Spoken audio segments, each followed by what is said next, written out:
जय हिंद। ओहो, सरपंच जी तो चल दिए, अब कौन उठाएगा गांव की जिम्मेदारी?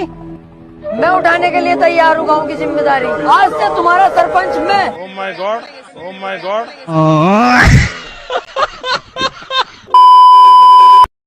सोचो, एक लड़का जिसे उसकी पार्टी ने 26 साल की उम्र में इतना भरोसा दिया कि उसे देश के सबसे बड़े मंच और संसद तक पहुंचा दिया, जिसे कहा गया ये हमारा फ्यूचर बनेगा, लेकिन आज वही लड़का अपनी ही पार्टी के सवालों के घेरे में खड़ा है। और सवाल ये नहीं है कि उसने क्या किया, सवाल ये है कि उसने क्या नहीं किया। क्या एक तेज तर्रार नेता धीरे धीरे चुप होता जा रहा है, या फिर ये एक बड़ा गेम प्लान है जिसे अभी हम समझ नहीं पा रहे हैं। 21 मार्च 2022 जब राघव चड्ढा पहली बार राज्यसभा सांसद बन रहे थे तो उन्होंने कहा था, मैं राज्यसभा के सांसद के तौर पे शपथ लेने जा रहा हूँ। सबसे पहले तो मैं अपने गुरु, अपने नेता, जिन्होंने मुझे इस कार्य क्षेत्र में उंगली पकड़ के चलना सिखाया, आदरणीय अरविंद केजरीवाल जी, उनका बहुत बहुत धन्यवाद करता हूँ। और आज क्या कर रहे हैं? मेरी खामोशी को मेरी हार मत समझ लेना, मैं वो दरिया हूँ जो वक्त आने पर सैलाब बनता है।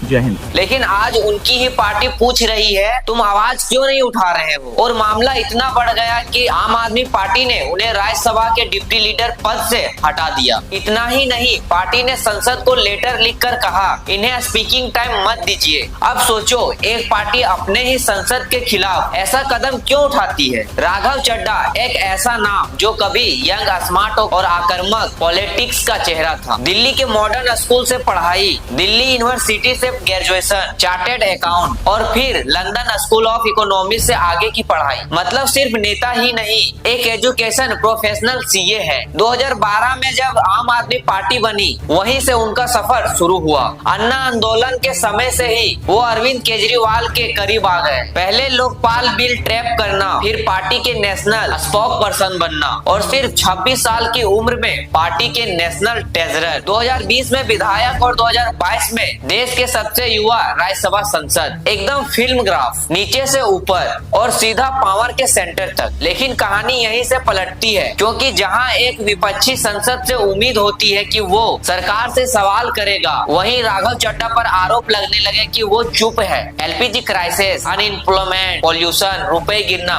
इन बड़े मुद्दों पर उनकी आवाज कहीं सुना ही नहीं देती। लेकिन airport food prices, phone recharge, giga worker, इन मुद्दों पर वो लगातार एक्टिव दिखते हैं। अब सवाल ये है, क्या ये जनता से जुड़े मुद्दे उठाना है या सिर्फ टॉपिक चुनना? पार्टी के अंदर से ही आवाज आने लगी, अब पूरा विपक्ष वॉकआउट करता है तो तुम बैठ जाते हो।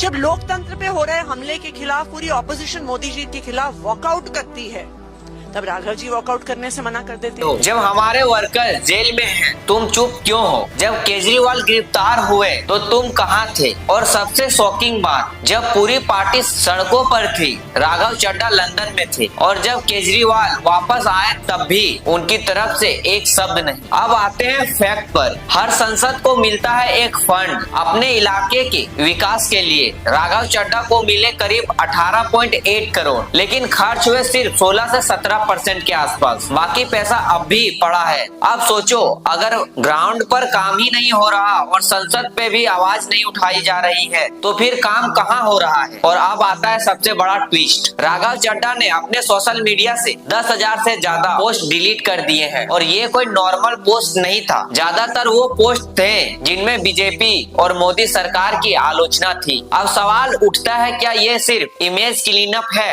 या कुछ बड़ा बदलाव हो रहा है? इसलिए लोग अब ये कहने लगे, क्या राघव चड्ढा धीरे धीरे अपनी पोजीशन बदल रहे हैं? क्या वो सॉफ्ट हो रहे हैं, या ये सब सिर्फ प्रोसेप्शन है? क्योंकि पिछले कुछ सालों में आम आदमी पार्टी के कई बड़े नेता बीजेपी ज्वाइन कर चुके हैं। तो क्या अब अगला नाम राघव चड्ढा है, या फिर ये सिर्फ एक नैरेटिव है जो बनाया जा रहा है? देखो, सच क्या है ये अभी भी साफ नहीं हो सकता है। राघव चड्ढा अपनी स्ट्रेटजी बदल रहे हो, या फिर पार्टी के अंदर कुछ और ही चल रहा हूँ, लेकिन इतना जरूर है, राजनीति में सिर्फ बोलना नहीं, कब बोलना है और कब चुप रहना है, यही असली खेल होता है। और अभी राघव चड्ढा इसी खेल के बीच में खड़े हैं। तो आपको क्या लगता है, क्या राघव चड्ढा सच में बदल रहे हैं या ये सब सिर्फ ओवर रिएक्शन है? कमेंट में अपनी राय जरूर बताना। और अगर आपको ऐसे एनालिसिस डीप वीडियो पसंद है तो चैनल को सब्सक्राइब करो। हम मिलेंगे एक और सच के साथ, तब तक के लिए जय जोहार, जय झारखंड।